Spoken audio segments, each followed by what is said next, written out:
અંકલેશ્વરની વાત કરીએ. અંકલેશ્વરમાં ભંગારના ગોડાઉનમાં વારંવાર આગના બનાવ બાદ જીપીસીબી હવે જાગ્યું છે. ગેરકાયદે રીતે ભંગારનો નિકાલ કરનાર ઉદ્યોગો સામે પણ કાર્યવાહી કરવામાં આવશે. ગેરકાયદે પ્રવૃત્તિ માટે જમીન આપનાર જમીન માલિકો સામે ગુનો નોંધાશે. તાજેતરમાં અંકલેશ્વરમાં ભંગારના 8 ગોડાઉનમાં આગ લાગવાની ઘટના બની હતી.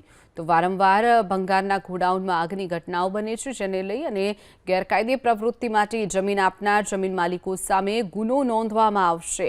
તાજેતરમાં જ અંકલેશ્વરમાં ભંગારના 8 ગોડાઉનમાં ભીષણ આગ લાગવાની ઘટના બની હતી.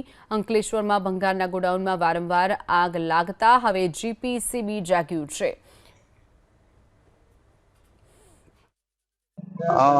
હમણાં તાજેતરમાં જે પેલી ભંગાર સ્ક્રેપ ગોડાઉનમાં આગ લાગી છે, એમાં આપણે એક પબ્લિક નોટિસ પણ જાહેર કરી છે અને અંકલેશ્વર વિસ્તારમાં એટલે અંકલેશ્વર રિજનલમાં જેટલા એસોસિએશનો આવે છે એ તમામને તેના મેમ્બરોને સાવચેત કરવા માટે આપણે ચેતવણી આપેલી છે અને એના માટે પૂરેપૂરી કાળજી રાખવા જણાવવામાં આવેલું છે. આ ઉપરાંત તમામ ઉદ્યોગોને પણ અમે જણાવવાના છીએ કે ભાઈ આ જે કન્ટામિનેટેડ વેસ્ટનું કોઈ મૂવમેન્ટ ન થાય એની કાળજી રાખે અને એમાં જો ચૂક થશે તો કડકમાં કડક પગલાં લેવામાં આવશે.